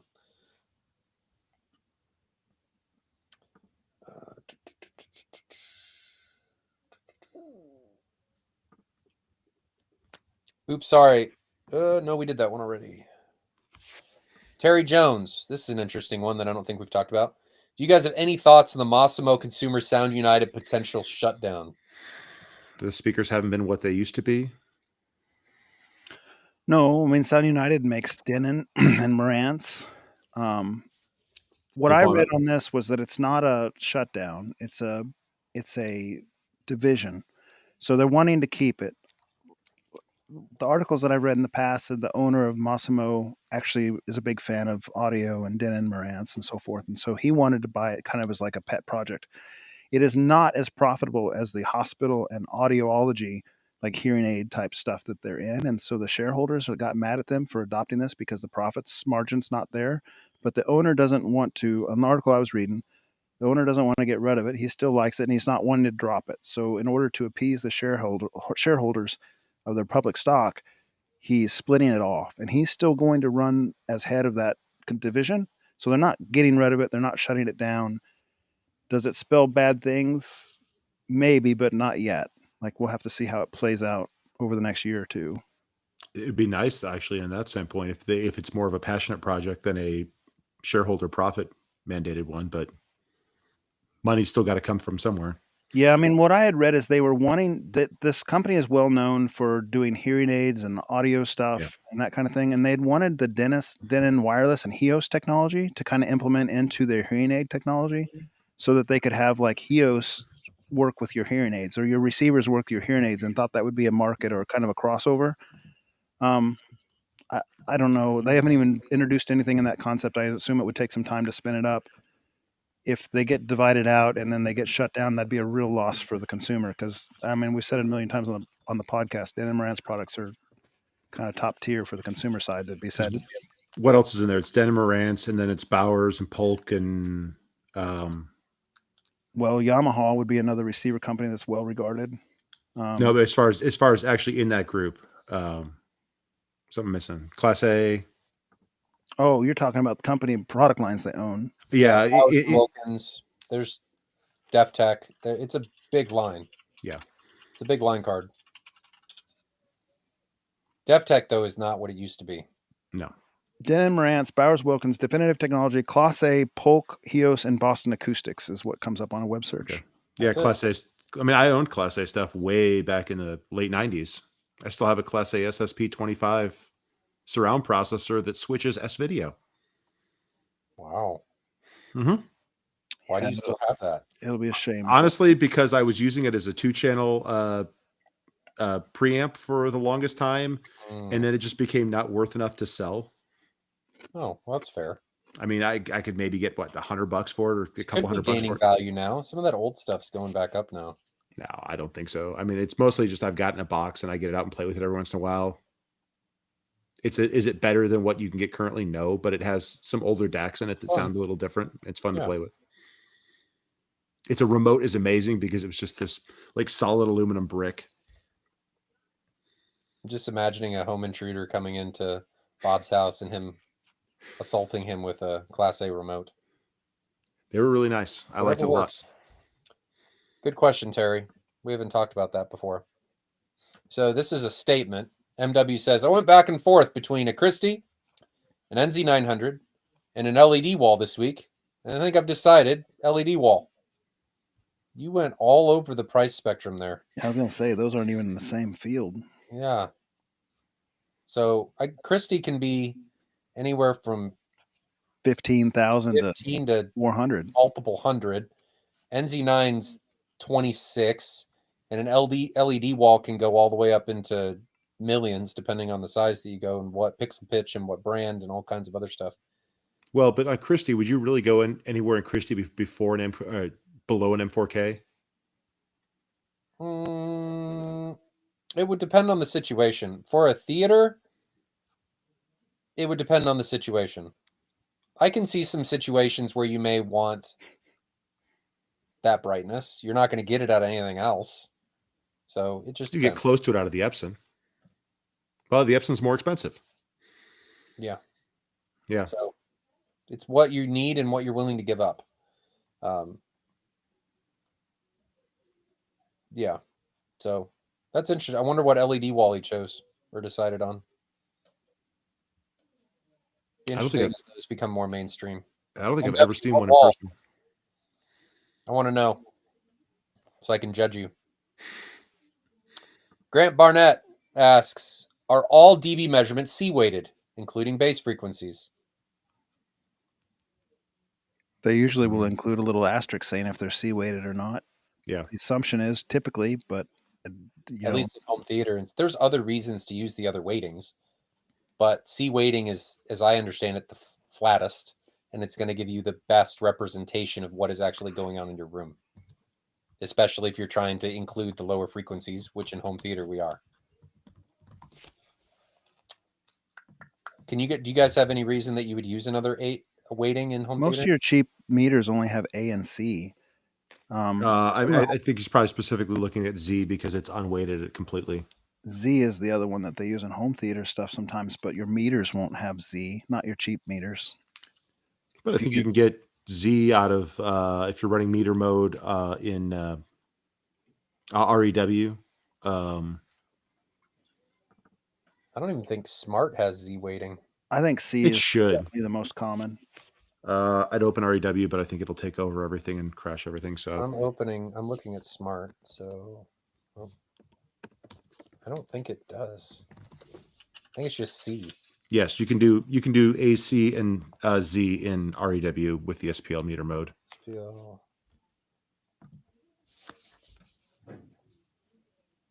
No. For weighted, it's just A and C. OmniMic has none, A, B, and C. Unless, I mean, it's got a bunch of other ones, but I don't know what these mean. I'm not that really smart. The only two you'd probably care about is C and Z. Close that. Close this. Close that. Good question, though. Abe Brahman asks, I'm thinking about buying a used NZ8 or a new NZ7. Besides the lack of warranty on the NZ8, would it be the way to go? I haven't seen an NC7 in person, and I haven't seen the measurement specs on them, but I love my NZ8. It is a great picture on the size screen that I have right now. I'm really worried about the warranty. If the NZ700 has higher ANSI, like we've read some places, that's a big deal. What is it? What did they take out of it to hit the price points now? Did it lose 8K? It's got a plastic lens on it now, doesn't it? I don't know that. Maybe. Thought it did. Did it keep the 8K upshift, or is that gone? It lost 3D. It lost frame interpolation, I think, unless that was only NZ500. Look it up. It has supposedly like a lesser high contrast optical block.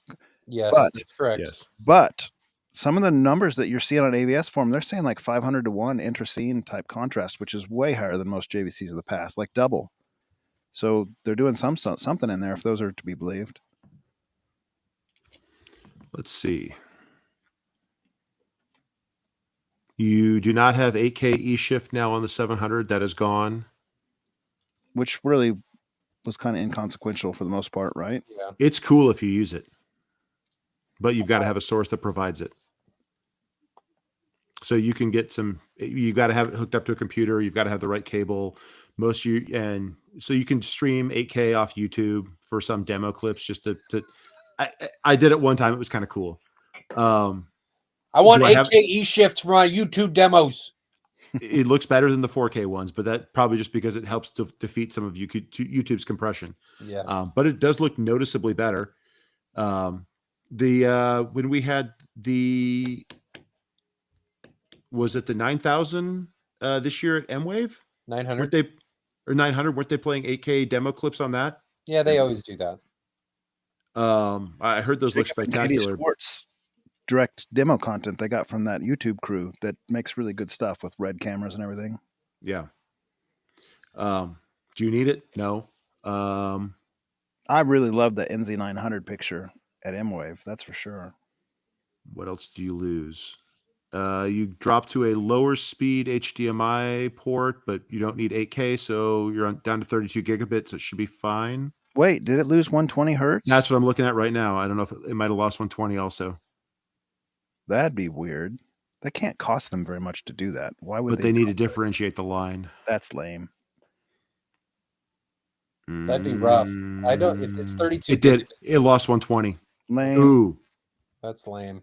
It's lame because I do game at 4K 120 on it. But if he doesn't do that, it doesn't matter. The question then becomes: did they increase the processing speed? Because the only way to get the best speed out of the NZ8 was to run 4K 120. It was significantly faster in 4K 120 than it was in 4K 60. I think it depends on your use case, Abe. Correct. Yeah, for general use, the 700 might be pretty good, but until actually see one, I can't say for certain on that. What's the price on the NZ700? I think it's 9,000. 9, I think. Yeah. Man, you're getting really close to NZ9 used because I've seen NZ9s go for 11,000 on AVS forum. So you're within a couple $1,000s of the big dog. Yeah, but the bigger lens and everything. Yeah. That lack of warranty is worrisome to me, though, given the historical experience with JVC and QC. And plus, my worry about the NZ9, 8, and 7, not the 700, 800, 900, is I think they resolved in the newer series a lot of those brighter corner issues.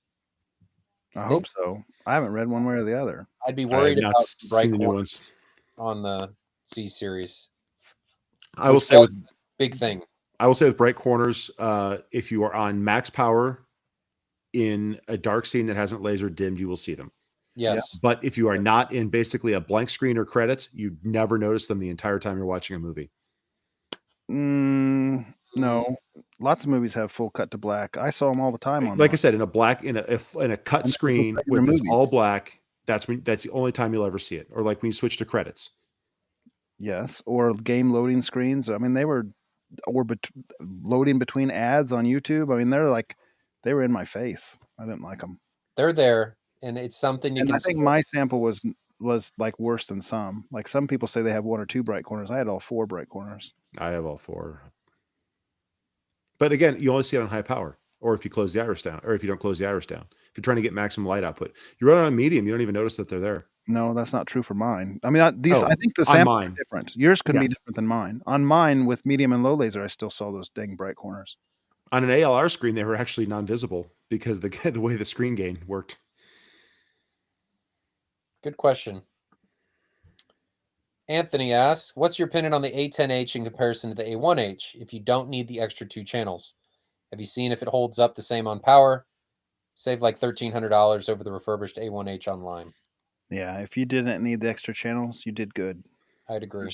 There's going to be no audible difference between those 2 units. I haven't seen a review on the ASR on it yet, but just knowing what Denon's done in the past with their like 6800 and 6700 and subsequent, previous generations, they're not gonna strip it out and make it bare. It's gonna be a good receiver. It's gonna measure well. It's gonna handle power well. It's a good choice. If you don't need 15 channels, good choice. Well, and going back to what you said about ASR saying that was the best measuring AVR ever, I think it's also important to note that if you put that head to head against another AVR that didn't measure as well, good luck telling the difference even then.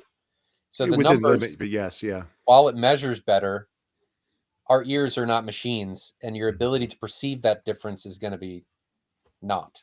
Yeah, So, and once you add auto EQ, it's anyone's guess which one you like better too, because that's not even necessarily consistent between runs. not necessarily. It definitely isn't. Definitely not. Yeah. Yeah. So what we're saying here, for the record, is that if you turn off all your auto EQ and you just set them up with just vanilla configurations, no EQ of any sort, the direct signal is going to be like flat as a ruler between 20 hertz and 20,000 kilohertz. All of them. All of them. And the signal to noise ratio on any of these modern mainstream brands is going to be higher than a lot of times 85, 90, even like these Denons are in the 100 range. I think that Denon A1H is like 106. Is it really? Gene from Audioholics said that 72 to 75 dB, and another article he said 80. Those are the thresholds for mere mortals, Gene said, and that's proved out in our testing too. I think it's in the mid 70 range from our testing. Synad scores. Once you go above like 75, let's just be safe and say 75. Once you go above 75, it's inaudible to humans. And so all these things, not all, there's some that are like 50, 60, 70, like the kind of, there's some boutique and there's some cheap ones in there and stuff that are in the lower than 75. But once you get above about 75 Synad score in that ballpark, it's inaudible. And now you're relying on differences with EQ or subwoofer integration or, like tonal controls, like that kind of stuff that make all the difference. Not the receivers themselves, not if they're just playing a direct sound. This thing weighs 70 pounds. Yeah, it's a beast. They suck to move. 13 channels, 140 watts a channel, if I remember right. Is that right? Yeah. I had one damaged during shipping once, and I took it apart. The power supply in that thing's enormous. This is 150 watts a channel. Oh, this is a different one. Toroidal? Yeah. Yeah. Is it toroidal or is it class? I think it's class D, isn't it? Or no, that's the Marantz one that's class D. Those are toroidal for the Denons. If it weighed 80 pounds and it's class D. Yeah. Okay. That's old style, which is not a bad thing. No, it gets the job done. Mm-hmm. Put a AC cooler on the top of that thing. And I'm not talking about air conditioning. I'm just talking about like an AC cooling infinity unit or whatever, like a fan unit to withdraw that heat. Because if you got them in a rack or in a cabinet or something, they can get pretty hot. Yeah, put them on the top. You want to get that heat off of there. So Peter Edegren asks, I have perhaps a stupid question, but bear with me. To mitigate the first reflection, we put up an absorber on the wall where we assume the sound will hit the wall and reflect the sound to our ear. Mm-hmm. You can do this kind of with a mirror. Yeah, the mirror is the easiest way. An important facet to this, though, is that you don't always want to put an absorber there. It depends a lot on the speaker's characteristics. Aaron from Aaron's Audio Corner actually mentioned this in one of his posts this week on YouTube, that you really need to look at the characteristics of a speaker to determine how you best should treat a room, right, and treat accordingly. So not all speakers need absorption there, and sometimes it's better for diffusion. It just depends on the characteristic of the sound and how it migrates or comes out of the speaker and what its characteristic is. So if its off-axis response is significantly different than its on-axis response, you're probably going to want to absorb it. But if it's very similar, you can actually drastically increase your sound stage by putting some diffusion there or leaving it alone. It just depends on the room and what the speaker's tonal characteristics and dispersive characteristics actually are. So your size of the room, how close the speakers are to the side walls. Don't always go to the fact of, I got to absorb the first reflection points. That's not always true. Peter asked another question. What if we move the absorber from the wall and placing it closer to the speaker, still in the path of where the sound travels to hit the reflection? Is that okay? So you can actually gain some absorbative capacity by moving the absorber off the wall, because it allows sound to come through it, bounce off the wall, and then come back through it. And this is why it can be hugely beneficial to not put an absorptive panel right on the wall. If you space it out, sound can doing that. If you don't, you lose that capability. But again, it's all dependent on what you're trying to accomplish in the room. There's no one size fits all answer here. It's really down to what you're trying to do. You get the same effect. I mean, whether or not sound goes through it all the way, both ways, but the way your sound waves work is you need to be able to, the porous absorbers need to absorb based upon velocity of sound, and your sound waves go to kind of zero velocity at the wall. So you need to have it spaced off enough from the wall to increase the frequency range that it works on. So the further you get away from the wall, it will work over a larger range of frequencies, or it'll play down lower, or it'll absorb down lower. Jonathan, anything else? Reading question. No, I mean my antidote on that is just experiment, man. Yeah. Like, we can tell you all day what we do or what you would like, and you might like something different. So try your absorption at the lateral point, try the contralateral point, try different types of things, try the dispersion, like just experiment a little bit. That's part of the fun. We don't want to absorb too much also, because if you absorb a lot of the reflective sound, it doesn't sound right. Humans are meant to hear reflected sound. Right. We're meant to hear things off of boundaries. It's how our ears work. It's how we perceive space. And if you take those boundaries away, it sounds unnatural. That's a big reason why anechoic rooms freak you out, is you lose the boundary. So it's very important to not overtreat a room as well. You want to be in control. You still want to have some liveliness in a room, and it's going to sound much more natural to the human ear. They're really neat to go in, though, if you ever have a chance. Yeah, I would agree. They're just unnatural. So Adam asks, Ryan, any interest in becoming a dealer? He's talking about pro audio. Shoot me a message at web@hometheatersavants.com and let's have a chat. I'm always open to different things. And we can go from there. But I won't linger on that for too long. And then last comment, unless you guys star anymore, Classy Tech says, putting a number on contrast really doesn't say much. Most rooms will affect it more than the actual projector. And I Absolutely fully agree. And that goes the same for sound, for audio, that the room plays way more of a factor than people give it credit for. Yeah. Yeah, people want to throw a whole bunch of money at amps and at speakers and at a whole bunch of things. And if your room is not properly treated, if you're sitting in nulls, if your speaker placement isn't right, I mean, you can make there's so much room for improvement in your room over your speakers. My favorite one is always, I can't hear my center channel. If I buy a bigger one, will it sound better? No, you don't need a center channel. I don't have one. Shut up, Bob. Turn him off. Where's the off button here? I'll have one I'll have one next year. Bob's down there like, you don't even need one. What do you mean buy a new one? Just get rid of it. There's problem solved. If you only care about your seat, you do not need a center channel. It doesn't help at all. If your speakers aren't set up to image a strong center image, then your speakers aren't set up right. I still like having my center channel. Anchoring's nice. I have another perspective on this too, and it's in line with what you guys had already said. A couple weeks ago, I went over to a local guy who asked me to help him calibrate his theater, and he had a pretty nice room with 3 tiers of seating. It was a several $1 million house, like a nice place, and he had no treatments at all, 0, and it was just drywall, right? Oof.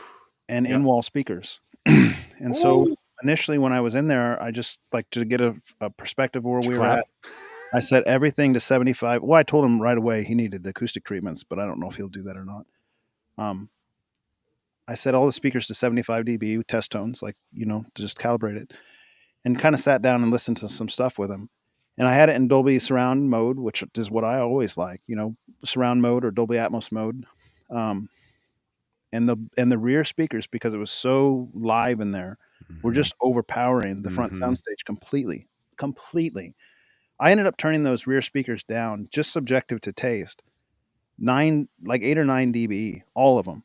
And then at that point, now it became like more tolerable in the room, where it wasn't just like such an echo chamber, and you still had like a front soundstage presence. And it occurred to me as I was doing that, like, you run Odyssey. It was an Onkyo receiver. You run Odyssey, and it just sets everything the same. It doesn't know your room has all kinds of echo treatments like that. And so, like, Wait, so it was a big giant room within walls not on an Onkyo receiver? room, not a terribly wide room, probably 16-foot wide room, and probably close to 30-foot deep, something like that, like those kind of dimensions, like a rectangle. Okay. And so we had clips towers up in the front and a clip center underneath the screen and a nice big screen. Right. And then the end walls, the clips surrounds, was all bed layer, no Atmos, Okay. ceiling speakers.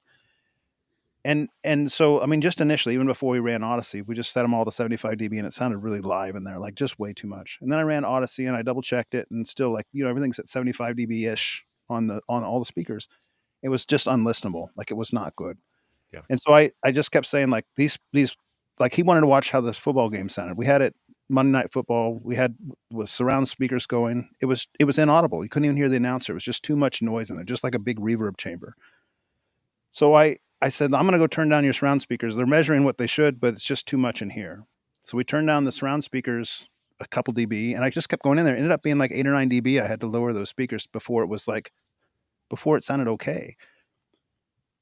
So what I'm saying is here, that room absolutely had an impact on that Mhm. situation. And, without having, if you just did your auto calibration and you didn't know any better, it was unlistenable. Like, it was not pleasant to be in there. Yeah. By the time you lowered those surrounds all down, it was okay. I mean, it would still be better with acoustic treatment. I still recommended such, but it was at least listenable and enjoyable at that point. And I was surprised how much I had to lower them. So the room absolutely makes a difference. All that to say that your room absolutely makes a difference, whether it be contrast or audio or anything else. It absolutely makes a difference. So Bruce, on the topic of this, asks, how do you know your speaker's characteristics to know what you need to do if it's not out there anywhere? You can take your own near field measurements to get kind of an idea in different angles and different things. So there's ways to do it.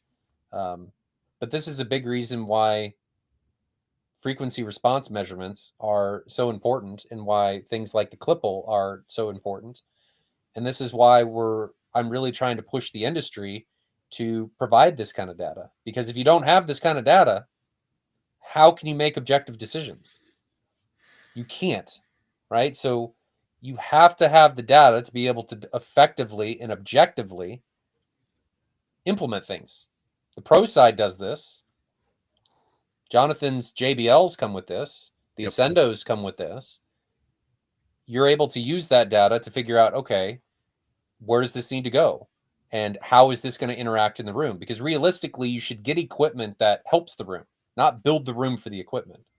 And if you don't have that information, there's no way to do that. So I really hope the residential sector decides to get with it. I understand why they don't, because it's easy to hide things. If you just hand people a pamphlet instead of a booklet of everything that speaker is going to be doing. But the pro side won't accept that. They just won't use your speakers because they can't do their jobs if they don't know what the speaker's doing. So Ryan says, lend them to Aaron and become one of his patrons. Yeah. Yeah. If you look at third-party reviews, there's some off-axis measurements on things. I mean, you can find some data out there that'll help you along, but again, a lot of it is going to come down to how that individual speaker interacts with your room as well. I mean, just because you've got a speaker that measures great, if you don't have it in a spot in your room that's going to interact well, you're going to wind up having issues too. Jonathan, was a big reason why you bought your speakers because there was data on them? No, the big reason I bought mine was because I heard them in an AMC Prime, and they were the best speaker I ever heard in a commercial cinema. So that was my initial exposure to them. But they were then used after I started looking into them and saw the data, I was, enamored with them. Yeah. So absolutely. And you were able to get a lot of them used, right? Mm-hmm. I think that color you've got them set to right now is my favorite. Just green? It looks kind of teal on camera. Yeah, I think the camera's picking. It's just a straight green in here. Alexa. Hey, Jonathan, I don't remember if it was the first or second time I met you, you had one of them in the backseat of your pickup truck. Probably so. That's how I got Jonathan, the collector of JBL 70J1s. Turn the speakers teal. I probably should say prime speakers. Alexa, turn the prime speakers teal. I'm butchering it. Alexa, Turn the prime speakers teal. That's like a tongue twister. I failed. Never mind. Didn't change. It's like you're talking to Velma. Alexa. Alexa. Alexa, turn the prime speakers red. She's not listening. It's not She working. doesn't like you. Usually works. Do you Yeah. have a remote with like buttons on it?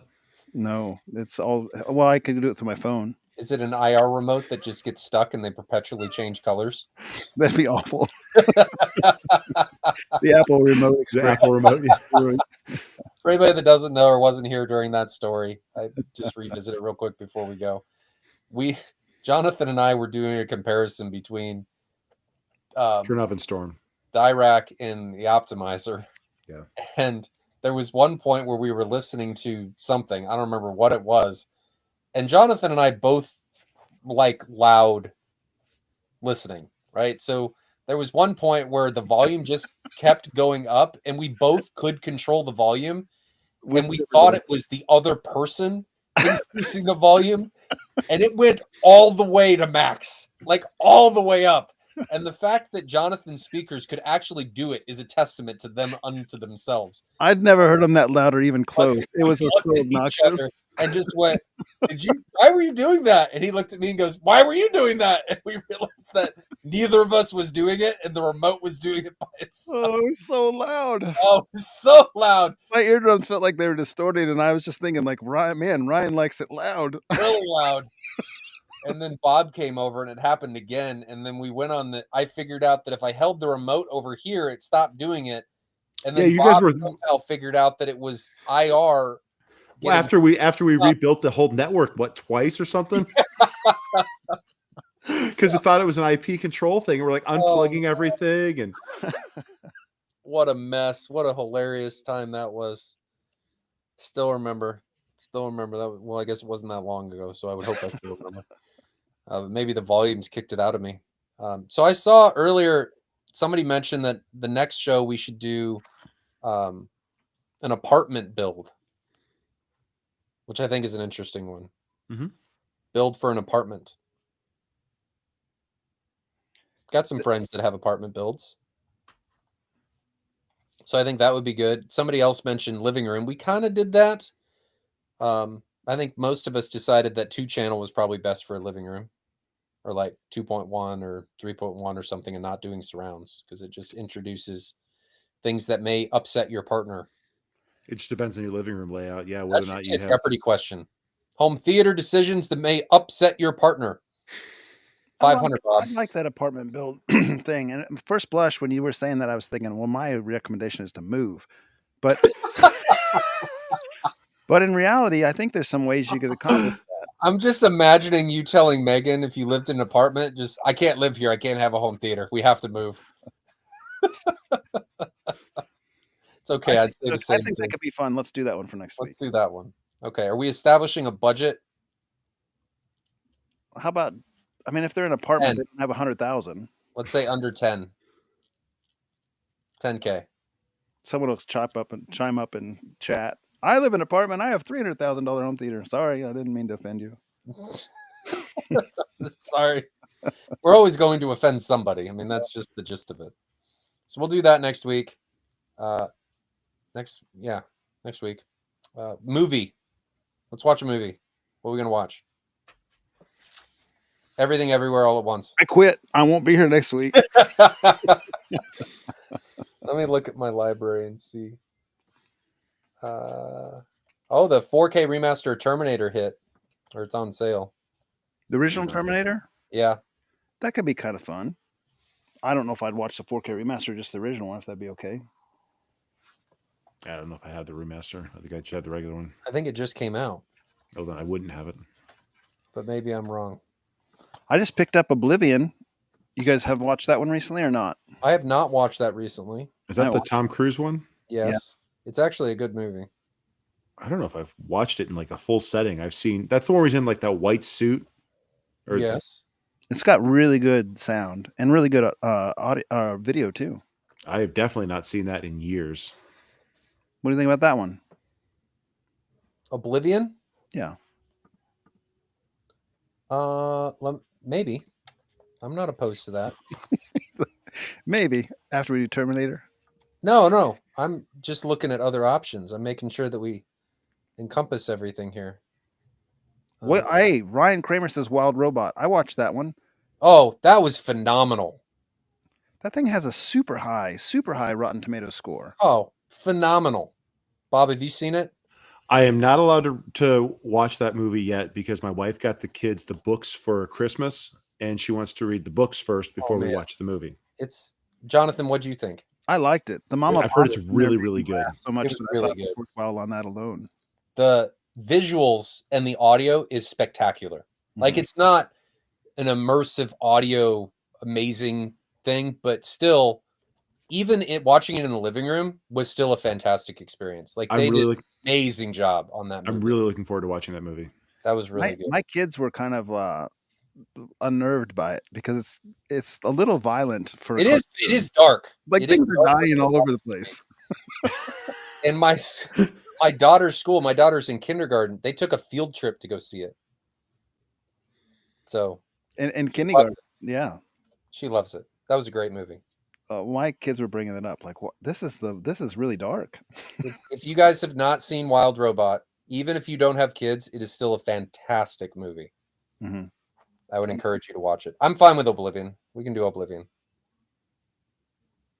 How about we're going to do Apartment, 10K, and I want to know what you think the best demo scene and the best cinematic scene is from Oblivion, because we've all seen it.